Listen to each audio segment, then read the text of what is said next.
makes you so sick at heart that you can't take part. You can't even passively take part. Local elections were held in Britain yesterday, May 6th, but equally important, there was a very crucial by-election held in Hartlepool that many see as an early bellwether of how Labour under Kier Starmer is going to fare electorally. And I'm afraid it doesn't look good at all. Labour, which has held this constituency for pretty much around a century, lost. And this is not a surprising result because polls were showing that the Conservatives were heading towards victory, a pretty wide victory, and the results definitely showed this. So this is what happened. It wasn't even close.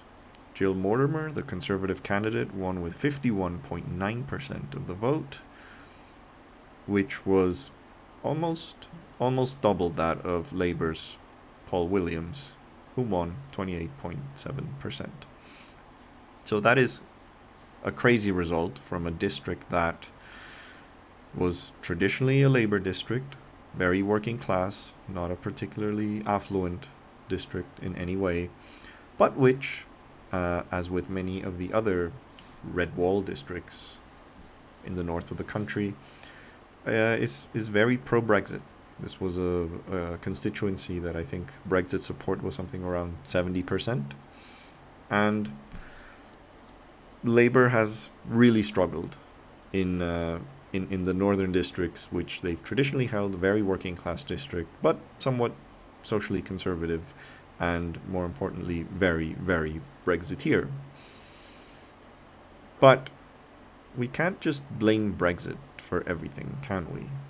And part of the narrative behind this election and the results that are now so evident is the fact that Labour faces a huge uphill struggle in sort of the post-Brexit era, precisely because of how it can appeal to working class voters, despite the fact that they were ostensibly in favor of remaining, and especially in sort of the post-COVID environment, you would really want a party that can give the working class of Britain an alternative to the Tories, which really only stand for Brexit and increasingly kind of culture war rhetoric. It's now, the Conservative Party is now essentially a nationalist populist party.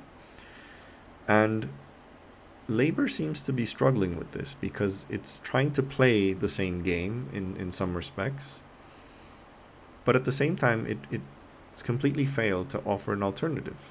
What should Britain look like under Kier Starmer's Labour?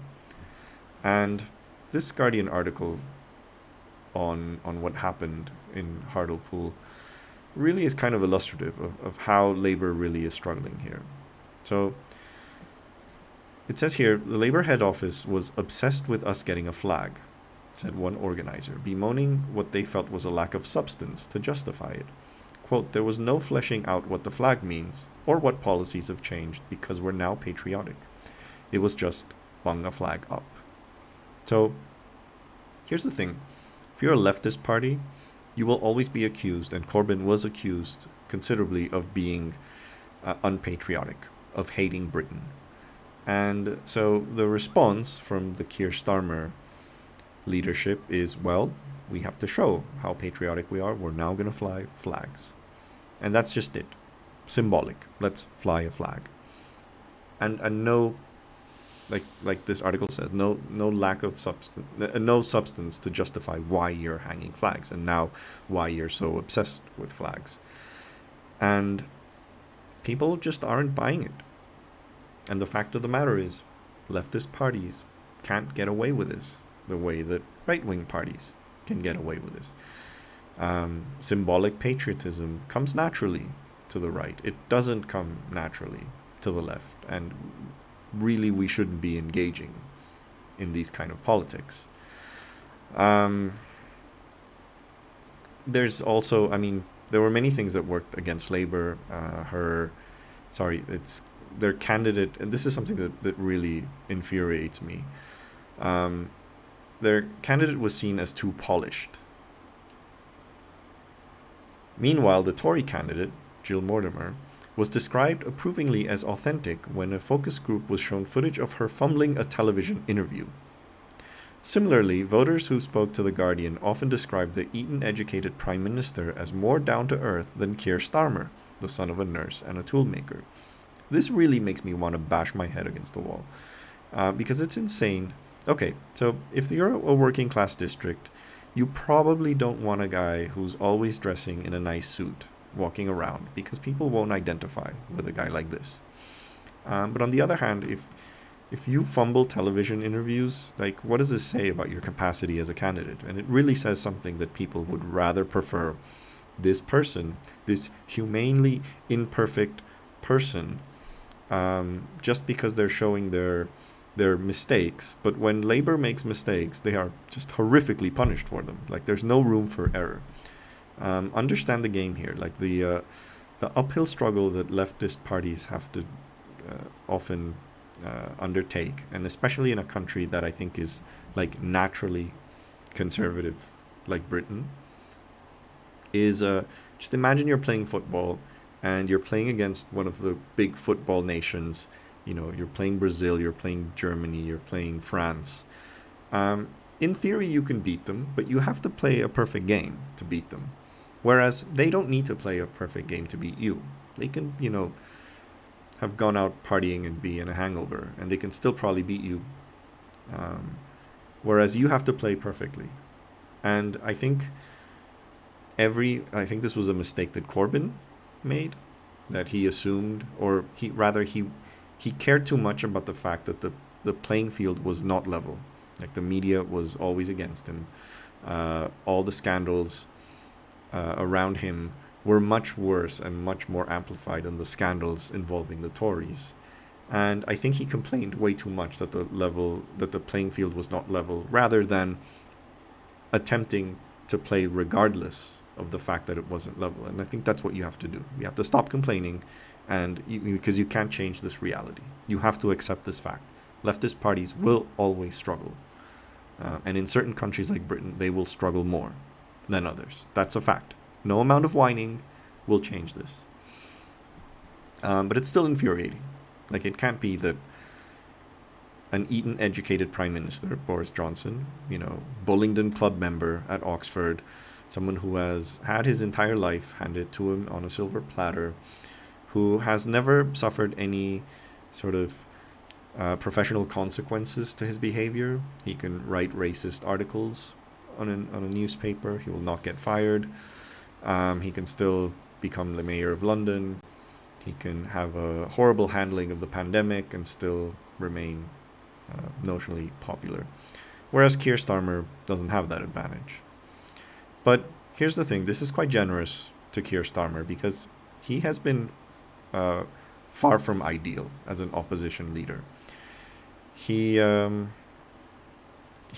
someone who has basically struggled so much to present a vision for the country, a vision that his party can put forward, an agenda, a manifesto, ideas, as opposed to just trying to pass himself off as, I'm not the other guy being Boris Johnson or Jeremy Corbyn. And it's telling that he spent so much of his time disassociating himself in every conceivable way from the Corbyn project, that people want someone who stands for things, not just someone who doesn't identify with someone else who you think is unpopular. And a friendly reminder that Jeremy Corbyn's 2017 election result was outstanding, even though it didn't lose. It was one of the best. It's been the best performance of the Labour Party since the Thatcher era, aside from Blair. So, clearly something worked there. There were mistakes in 2019, but Labour came really, really close in 2017. And so this idea that Corbyn has been was a disaster for the party, and that everything now is kind of the fallout from this. And you see this. I mean, here's a tweet, an unbelievably idiotic tweet. The terrible effects of long Corbyn. I mean, it's been a year and a half now since the election. Like, get over it. How long are you going to blame Corbyn for the mistakes of the centrist faction of the Labour Party, which is currently in power? So, this is weak, because this tweet, if Starmer loses in 2024, this person is probably also going to tweet the exact same thing. And you're going to end up blaming Corbyn for having somehow permanently impaired the Labour Party's chances of winning. And if you look at the data, I mean, Kier Starmer has done this on his own account. He did not start as an unpopular candidate. He was doing pretty well until the second half of last year, when his popularity started tanking. Now he has a 50% disapproval rating and just 26% approval rating. And some people have tried to justify this as, well, the vaccination campaign has been very successful, so people are now supporting the Tories, and it's not his fault. It's just the vaccination program has been very successful, and there's no evidence for this. I mean, this is Boris Johnson's approval rating, which admittedly has improved, but not by a huge amount. So it's gone from 34% to 46%, and he still has an identical disapproval rate to an approval rate, which is not great. If you're such a popular prime minister after a successful vaccination campaign, you should be doing better. And even if he was, there's still no excuse. In 1945, Clement Attlee, the Labour Party candidate, beat Winston Churchill, the popular war hero, one of the most famous people on earth at the time, not just in Britain, but on earth. He beat him in an election. Why? Because even though people recognized that Winston Churchill was an amazing war hero, war leader, that he rallied the country during its darkest hour, that the Tories still didn't have a plan for the future. They could win the war, but didn't have the peace. And Clement Attlee and the Labour Party in 1945 had an agenda. They had a project for the country, a very radical, by then standards, actually by today's standards as well, a very radical, a very bold agenda that they mostly succeeded in implementing. And there's a reason why now Clement Attlee is considered the best British Prime Minister of all time. There's been many polls, there's been many rankings, and he's appeared as number one in as many, if not more, than the ones that Winston Churchill has appeared in, or Margaret Thatcher. So there's clearly a precedent that thinking big in times of crisis, regardless of the success of your opponent, and by far Winston Churchill was more popular and more effective in every conceivable way than Boris Johnson is now. So there's just no excuse for this. And there's mistakes on the national level. There was the mistakes on the local level. Apparently, Paul Williams was pretty much selected unilaterally with no competition by the Labour Party leadership, which reminds me a lot of what Mexican political parties do. I'm shocked that Britain resorts to these third world tactics. But he was clearly not the ideal candidate. And here's the problem. I mean, if you have imperfect candidates, but at least you have a kind of national agenda, you can ride on the fact that you have a really good national project. Whereas even if you have a good candidate, if you don't have that national project, it's going to go downhill. Because in Britain is not a federal republic.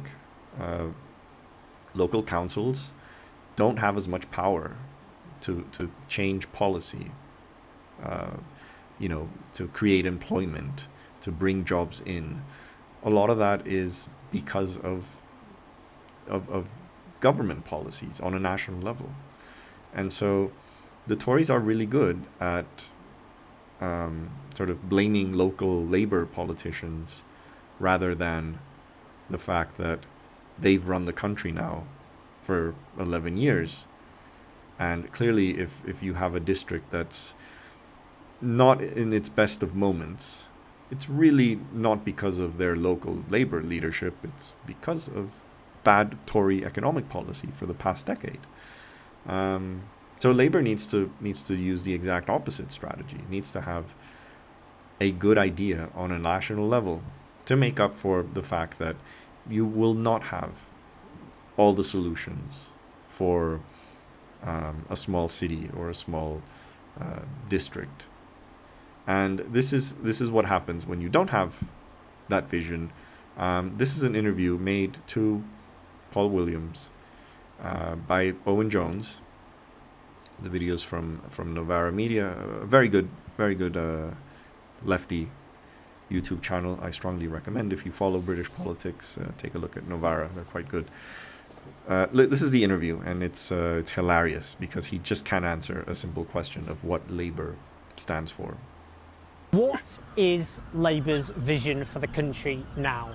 What does Labour stand for? Don't say fairness and everything being nice and motherhood and apple pie. What's it concretely? What's the vision?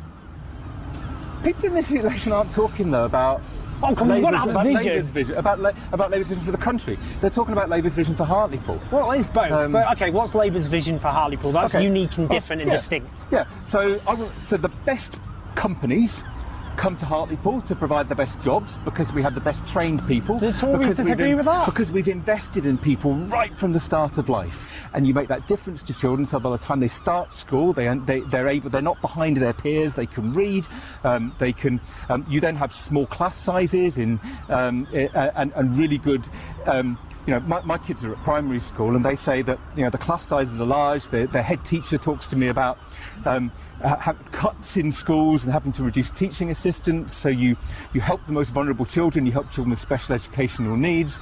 And when kids aren't coming to school, you send out support workers to find out what's going in the household, and you help people to get to a point where they can have really great skills, really great training, and then employers come to you not because you've got the lowest taxes, because you've got the best people. There's some direct things. I'm genuinely interested. Do you know what the Labour vision for the country is? Well, you ask me for the country. What's Labour vision for the country? It's to replicate that, and you start the best place for a child to be born and the best place to grow. That sounded like he was asking why he was found in the back of a taxi with ketamine on his collar and a dildo in his hand. It seemed like that was...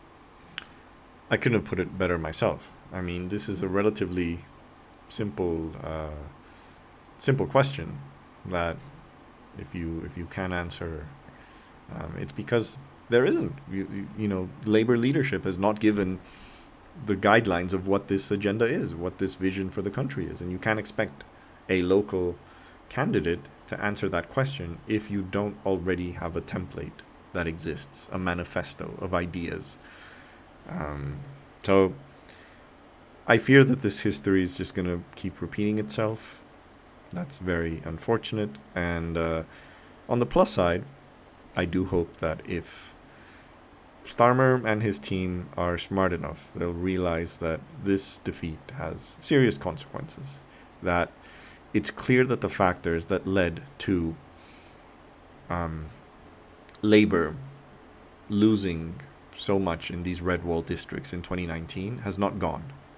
And this idea that suddenly people didn't vote Labour because of Corbyn suddenly means that when you have a non-Corbyn leader of the opposition, they'll come back to you. And I think this is the folly that Starmer has basically based his politics on. And let's make it clear, Labour doesn't have any excuse anymore. Starmer doesn't have an excuse. He will not win a major election merely by not being the other guy being Boris Johnson or Jeremy Corbyn. That's not going to be enough. He needs an agenda. He needs a national plan. He needs bold ideas.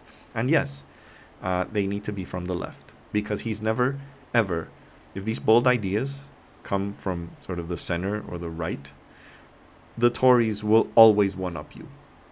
They will one-up you on patriotism. They will one-up you on aspirationalism. They will one-up you on pro-business policies. They will always manage. And they will add to that all the culture war rhetoric that is so effective in countries like the US and in Britain as well, especially in areas of the country like the North, that despite a history of being, pro-union, pro-left, pro-labor, are actually quite socially conservative. So there you go. That's what happens. You're not going to get away with just flying flags. Okay? And, the fear is, again, Hartlepool is a representative district of what went wrong with Labour in the last election. But the fear is, without this agenda, without these ideas, without the boldness, Labour's going to start losing even in places where these factors aren't as important. So, and yesterday was important because London voted for mayor. And the preliminary results have not been great. The Tory candidate appeared to have a small lead in the initial tally. So we're not going to have results until various days, probably until tomorrow. But Sean Bailey is started pretty well. And I still don't think that, the polls pretty much showed Sadiq Khan with a comfortable lead over Sean Bailey. So I don't think he's going to lose. I think this creates some fear. This is like the first day of the U.S. election when Trump was doing really well. We know that many constituencies still haven't reported, and these are very pro-labor constituencies. So I don't think that Sean Bailey's going to win. I don't think there's going to be an upset in any way. But at least it's going to give some 24 hours of heart palpitations for Labour leadership. And London is pretty much a left-leaning city. It's a progressive city, and yet Boris Johnson was mayor. So the idea that the left can keep a place like London, or that Labour as a whole can keep a city like London is far from a given. So they need to change. They need to be bolder. They need to have a plan. They need to have an agenda. And Corbyn was not the greatest leader of the opposition by any stretch of the imagination. I think he was, in many ways, a very untalented politician. I think he's someone who couldn't manage scandal very well. And but his agenda was a good one. And there were issues in how that agenda was transmitted, I think especially in the 2019 election. But you cannot blame Corbyn for not having ideas and not having boldness. And perhaps in some other universe they would have won in 2017. But the fact is that that didn't happen. And now that the problem with Britain as well is that it's increasingly turning into a country of just two parties. The Liberal Democrats really are kind of non-existent as a political party right now. And additionally, all the other parties that existed mostly for Brexit, which was UKIP and later the Brexit Party, they're gone. So all those votes are now going to come back to the Conservatives. So it's an uphill struggle. Like I said at the beginning of this video, Labour needs to play a perfect game if it hopes to win. The Tories don't need to play a perfect game. They can have awful candidates like the buffoon that is Boris Johnson, and they can still win elections by landslides. So that's the scale, that's the dimension of the problem that Labour needs to understand. And I hope, if there's any positive thing from the Hartlepool election, is that Kier Starmer is not going to win an election just by not being the other guy. Anyway, thanks for watching. Please like and subscribe. This is a new channel, so I appreciate every new subscribers. And I promise there'll be more content on this. US politics, UK politics, Latin American politics in Spanish. So please like and subscribe. I appreciate it. Thank you.